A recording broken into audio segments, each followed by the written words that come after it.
लेकिन एक इस्लामी हुकूमत होती है, दूसरी सिर्फ हुकूमत होती है जो सामने होती है, जो बेघर होती है, हम इसके जो कुचलना चाहती है।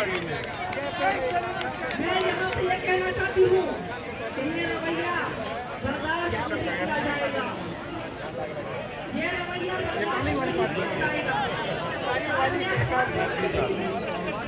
अखबार में आपके मुजाहिर की बात थी, अखबार में आपके हड़ताल की बात थी, लेकिन साथ साथ गैस की कीमत में इजाफे की बात थी।